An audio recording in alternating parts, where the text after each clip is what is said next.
Welcome to the Valley Biz Buzz, brought to you by the West Valley Warner Center Chamber of Commerce. I'm Diana Williams, the CEO of the West Valley Warner Center Chamber of Commerce and the producer and creator of Valley Biz Buzz podcast and video. We have two wonderful guests today, and we have a special show with a guest host, our past president, and he's been a part of our leadership team for this Chamber of Commerce since 2010. So it is my pleasure to introduce to you Donald Weissman.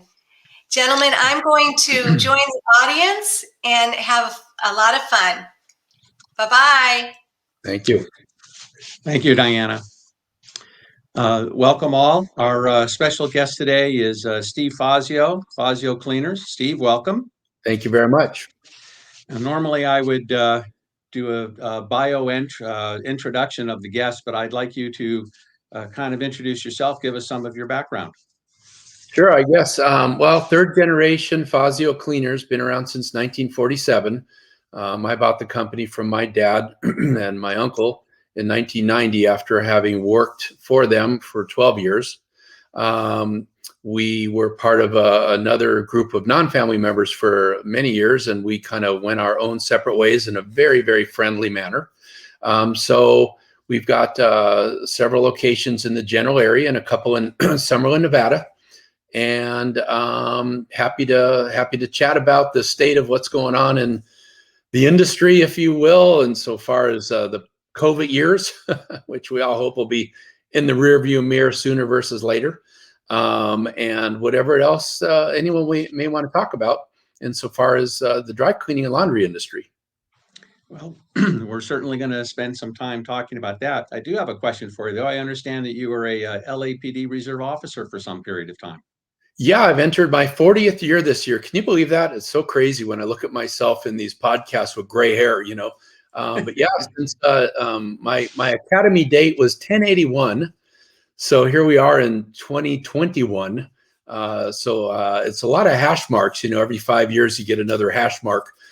So I'm about ready to sew on my 8th one. Crazy. But I have enjoyed doing community service since I'm, a young guy. And now I'm an old guy still doing it. I'm currently working robbery homicide division, which is very interesting. Prior to which I, for the most part, worked the field over the last 39 of the last 40 years. Handling radio calls for service, people that dial 911 and people show up. I'm one of the people that show up with my partner. And it's been very gratifying. I have thoroughly enjoyed it, and it's been a tremendous honor, really, to be able to serve the public in that way. I was also on the fire commission for a few years, and I absolutely adored that as well. So community service is kind of in my blood. And the dry cleaning industry has allowed for me to pay the rent and be able to do my community service in a manner where I can escape the office a little bit and go out there once a week or so and do something for the larger community.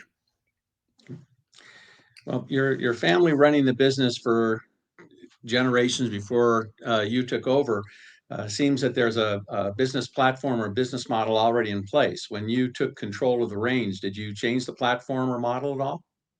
I kind of grew up at the heels of my dad, who was a great guy and was a real artisan. I don't feel as though I'm an artisan, but my dad really was, if there is such a thing in an industry as mundane, and kind of a little bit low tech, boring as dry cleaning, right?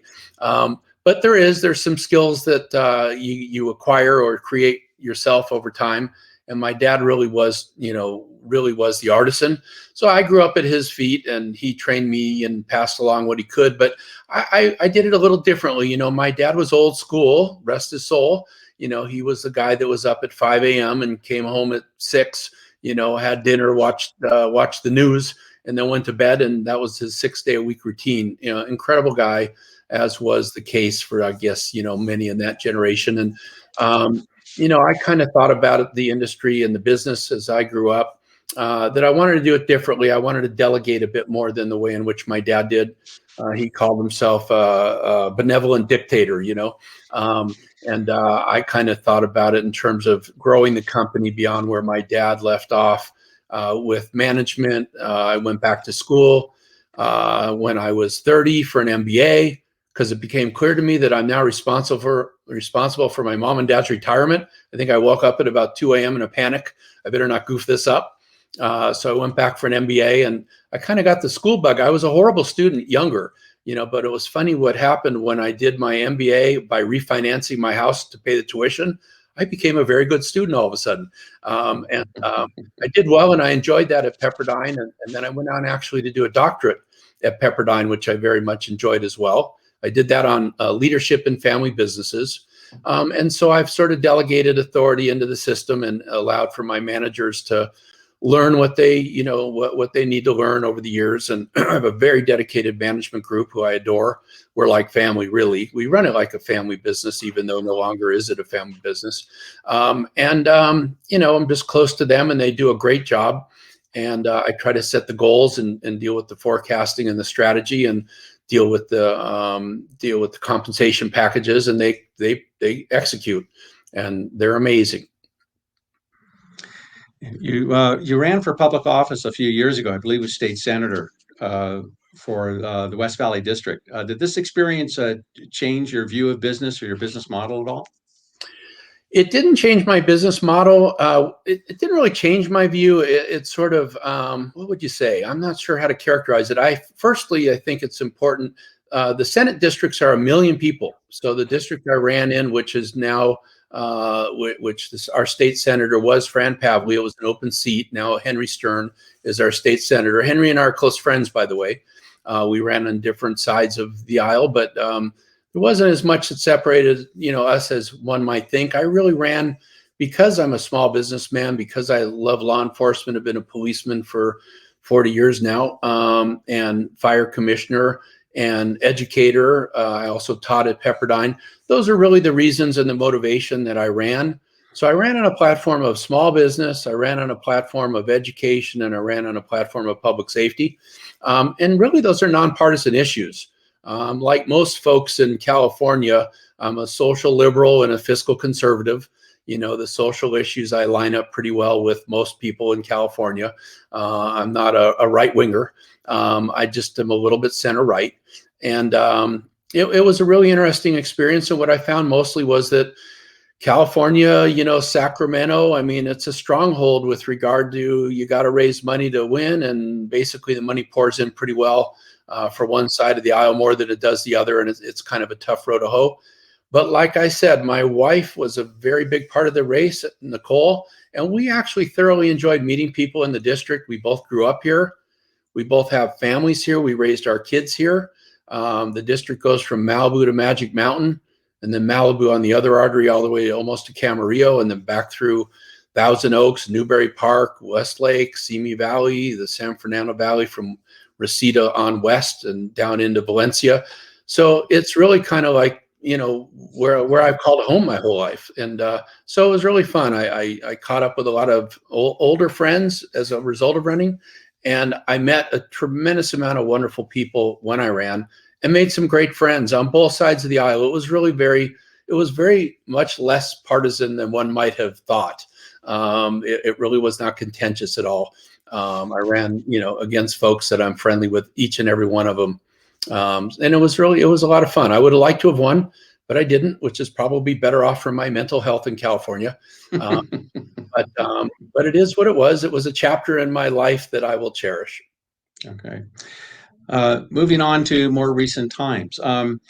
Quick question. Was dry cleaning business considered an essential business in time of the pandemic? It is, it was, it always has been. We kill viruses and bacteria through our process. We use in our laundry side, very hot water that ensures that we kill whatever bacteria may be, in people's garments. And our people have been troopers.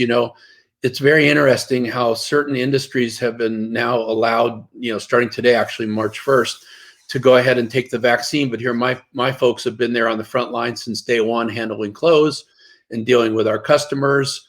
And we are an essential service, and we haven't missed a beat. And yet, somehow or another, some of the businesses that I see that are, quote, essential, industries versus my own have me miffed a little bit.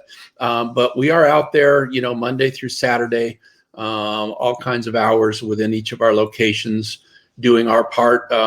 We set up at the downtown at the Emergency Operations Center to do police officer and firefighters garments. At the beginning of this, we basically did it below our cost, just to be good, good corporate citizens.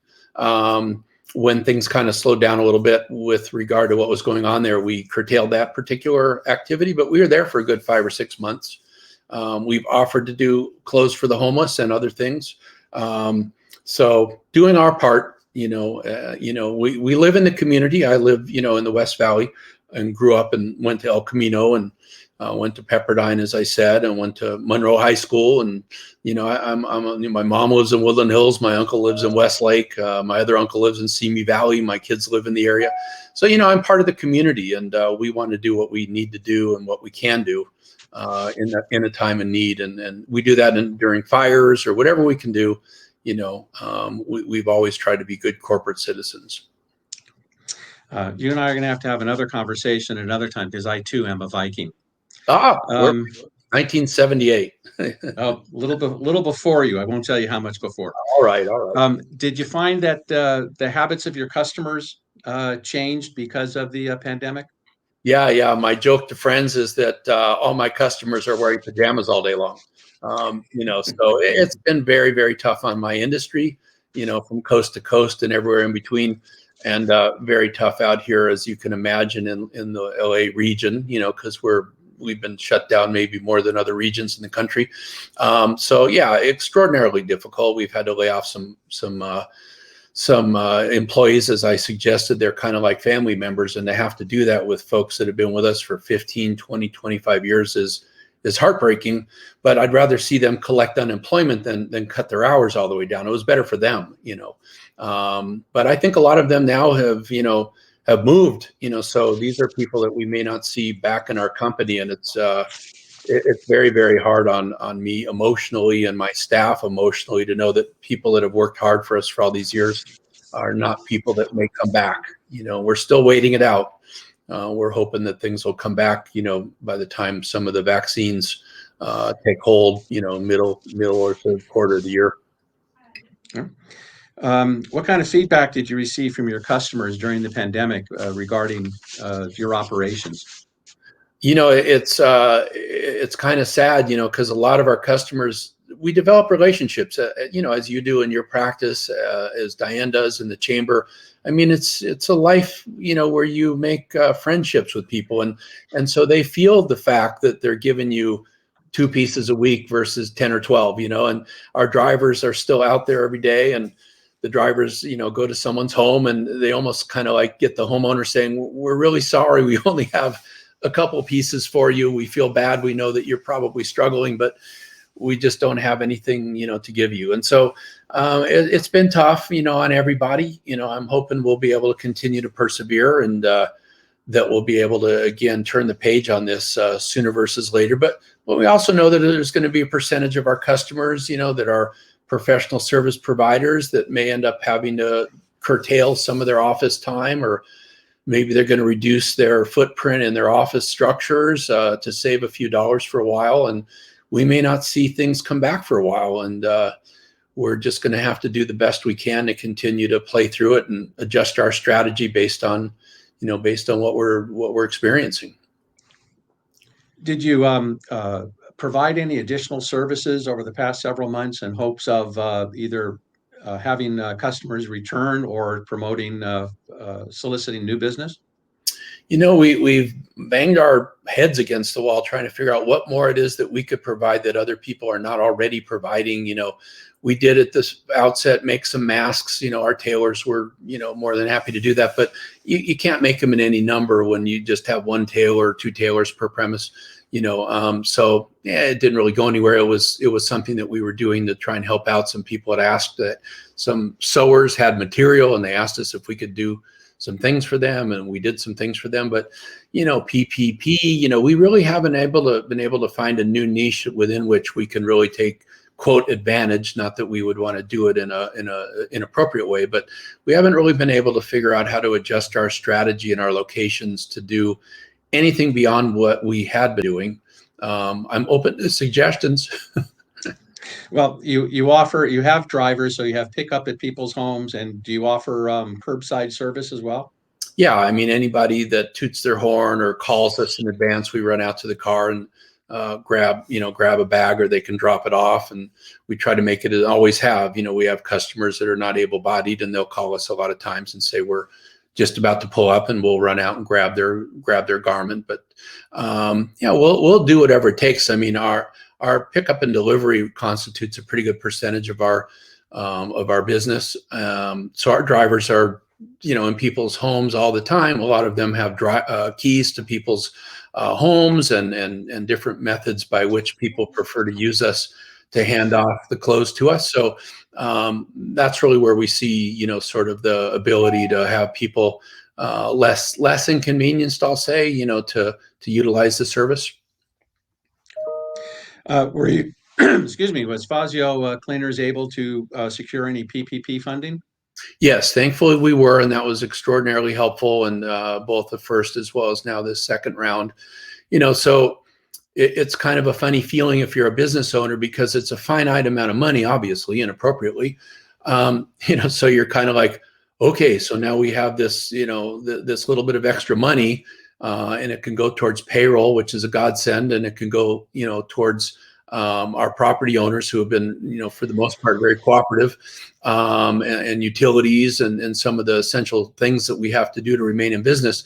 But like with each time that you have to, dole out that money, that there's less of it, and it's like about a 3-month interval, and you're kind of holding your breath throughout the 3 months that something will change from a revenue standpoint, so that when that sort of money has now been used up, you're not in the same place that you were before you received the money. It's a very daunting place to be, as a small business person in my industry, trying to hang on and trying to work with your property owners and, pay some percentage of your rent and know that some of it'll be deferred, and God willing, some of it'll be forgiven. And, trying to just play through the whole thing is just, you're playing like this variant chess game, where you're trying your best to just hang on to everything. And after being in the business for 43 years, I didn't think I'd ever be in this position at this point in my life, but here I am. So you got to do the best you can, right?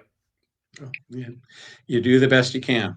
As I'm sure our Chamber of Commerce joins coalitions and writes letters and tries to put some influence or pressures on legislatures to voice a concern for small businesses and the funding that's needed for businesses. Just curious if you've personally reached out to any of the local officials or elected officials regarding the funding needs or the impact the pandemic has had on your business and small businesses in general. We have, and I've got to say, both Brad Sherman and Bob Hertzberg, I can't say enough good things about the two of them. They return phone calls, they return emails, they give you information the best they can. A lot of times there's not a whole lot they can do, but the fact that you can pick up your phone and talk to a state legislator or talk to a United States congressional member to just say, hey, I'm out here, I'm struggling. Is there something you're doing back there? And to know at least that, the inquiry is being listened to, and there's a sympathetic ear. Bob's been amazing. I just have to say, Bob Hertzberg, I can't say enough good things. And Brad Sherman's been really terrific. I'm not from the same political party, and they know that, and I know that, but I adore the two of them as people. I think there's a mutual admiration that they have for me as well, because they know that I'm a reasonable human being. And they've been great. They've really been great. I just want to give them props for the fact that they do respond. And I couldn't be more thankful for the fact that the two of them in particular, I have to single them out, because really what we're talking about here is a state issue more so than, a city issue. I know Bob Blumenfeld as well, but there's most of what's happened has not really been city related. It's been, you got to deal with the state legislature. You've got to deal with the with the U.S. Congressional member, and they've been wonderful. Catherine Barger's also been responsive when I've had to reach out a couple times to her to ask a question. So those have been the three touch points that I've had, if you will. They've been helpful, and again, at least lending a sympathetic ear at times, if nothing else. Okay. I'm just curious, are you interested in running for public office again? That was kind of a one and done. It was an open seat, and I thought that there was an opportunity there to make a difference. There was no ego involved. Saying that you're a state senator is sort of a funny thing, because I promise you, if you ask 10 people, 8 of them won't even know who their state, assembly member is, or their state senator. They may even not know who their congressional member is, or their supervisor. So it was just an effort on my behalf, having grown up in the area and raised a family in the area and been in business in the area and policed the area. It was an effort to try and pay back, give back, and do something, and also to have a different voice in the choir. My joke in the campaign trail was that we have a state legislature filled with, let's just say, French horns. And I like French horns. It's one of my favorite instruments, but I don't know that we need 120 French horns. I thought maybe it'd be nice to have maybe, a pianist, or a guitarist in there, just somebody that's actually grown up in business, that actually has worn a uniform, that's been involved with local schools, that has taught in local schools. I was a faculty member at Pepperdine. I just think I brought a different set of experiences, because since term limits, which I was in favor of at the time, what we've really seen is sort of a churning of staffers that then take their boss's job when the boss is termed out. And so God love them, we need staffers. But we also need people that have actually, signed the front of a paycheck and have to have actually signed a personal guarantee on a loan, and had to sign, a lease for a business, and had employees, and have worked within the realm of having to actually operate within the context of, business and law enforcement. And we don't really have that if you look at the state legislature. And I'm not trying to slam them. I'm just saying that I thought that I might bring a little different voice to the choir. And that was really my motivation. And listen, it didn't work out. We have Henry Stern. Henry's a friend. I went to his wedding. We talk from time to time. He's been to the house for dinner. I like him very much. He's very, very smart, but his focus is, on a different set of issues than what my focus would have been. And that's probably true for most of those in the elected office these days. So it's not intended to be a slam. It really is not, as much as I thought that it would be nice to have some diversity of thought. And I don't know that we really have that if you look at the elected officials in this region, at least. Okay, last question I have for you, Steve. For our viewers that tune in, is Fazio Cleaners offering any coupons or discounts for anybody who says that they listen to this particular broadcast? No question about it. If you go online to FazioCleaners.com, you'll see that there's a discount for you waiting. We could use the business, not that you owe me anything, but we could use the help. So if you go to the restaurant, spill a little stuff on yourself. Monty's has also been great, by the way. I'm thrilled the fact that they're reopened again. And Michael over there is a friend and been great. And yeah, we could use the help. And you go online and get a coupon, come in, and we're more than happy to work with you. And if you're on down times or having a problem, we're real sympathetic to that as well. In particular for our first responders and our folks in the medical community, we want to make sure to thank all of them. Okay. Well, before we sign off, is there anything you want to add? No, I appreciate the opportunity. It's nice to meet you, Donald, and I appreciate what the Chamber's doing for us. So thanks so very much. I'm glad you're out there. Well, thank you, Steve. Our guest this afternoon has been Steve Fazio of Fazio Cleaners, and thank you very much for your comments, your input, and your time. It's truly appreciated. My honor.